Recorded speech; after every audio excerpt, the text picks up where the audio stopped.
Hello, Seiiti Arata. For you who are wondering how to have luck in life, I'll give you an answer in this video.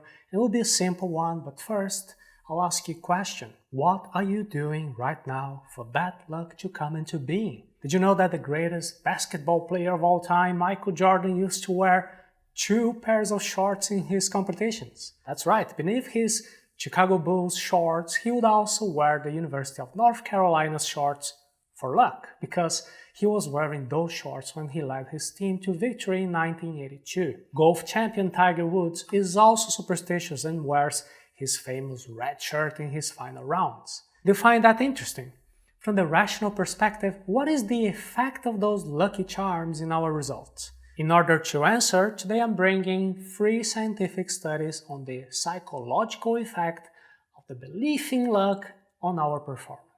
People who believe themselves to be lucky achieve better results. The first psychological study comes from the researchers at the University of Cologne, and they say that when the belief in superstition is activated, either through a charm like Michael Jordan's shorts or through some sort of a ritual like crossing your fingers or whatever, performance in a motor or cognitive activity tends to improve, and this happens through a self-perceived effectiveness mechanism. In other words, when people feel they are lucky, they also feel more capable of facing challenges, and with this increased willingness, then they can achieve better results. Finding yourself lucky is a useful belief.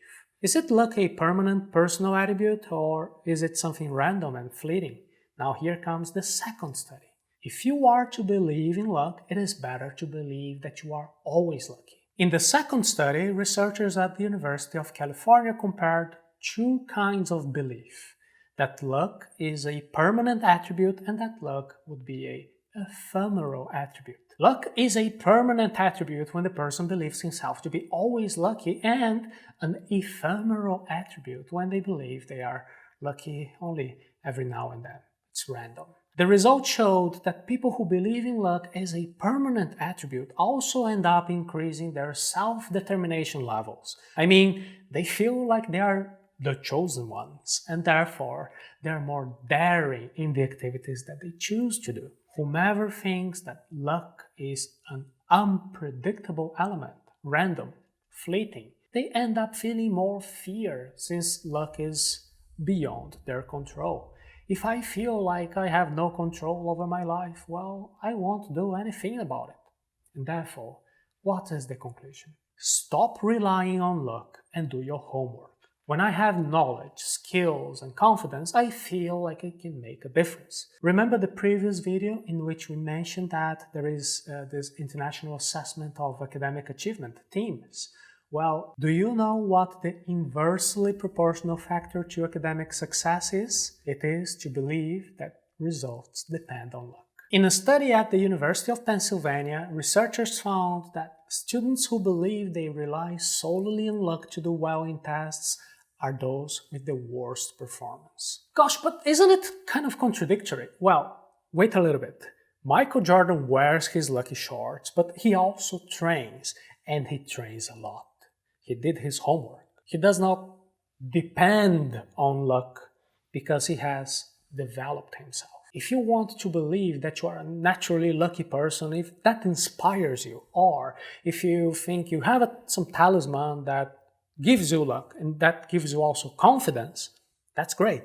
However, don't depend on it, because there is something much more important, which is preparation. You must get around your belief system to understand that you are in charge of your life. And to help you with that, I leave you with a quote attributed to Seneca.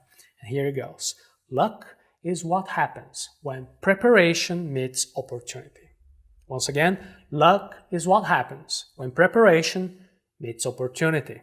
And now, as promised, I answer the question, how to have luck in life. In order to have luck in life, you must be ready to seize the opportunities that arise. And if no opportunities arise, then you have to make things happen and create the opportunities yourself. I'm absolutely sure that some people will say, well, that's not true, because I know this boy in my class, he didn't study at all, and he just guessed all the answers and he aced it. I know this old lady in my hometown, she's in sound health, but she smokes every day, she drinks every day, etc., etc. Yes, of course. There are a range of different cases within a large sample of a population. We are now more than 7 billion people in this planet. There are always exceptional cases. And therefore, to say, well, I know this person who didn't get prepared, they did everything wrong, and yet things went right. Well, is it some type of an anecdote?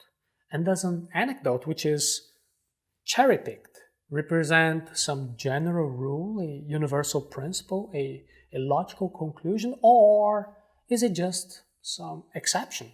That is why it is always good to use our rationality. Which of these two beliefs is more useful to you? The belief that you have to be prepared to seize the opportunities, or the belief that you depend on luck and there is nothing you can do about it? You can choose what makes more sense to you, and good luck. It's no use just to be willing to have luck. It is better to be willing to prepare yourself to have luck. And such preparation puts us in a position in which we can make the most of the opportunities opening up ahead. We feel confident and we feel determined. We do our best and then we reap the results.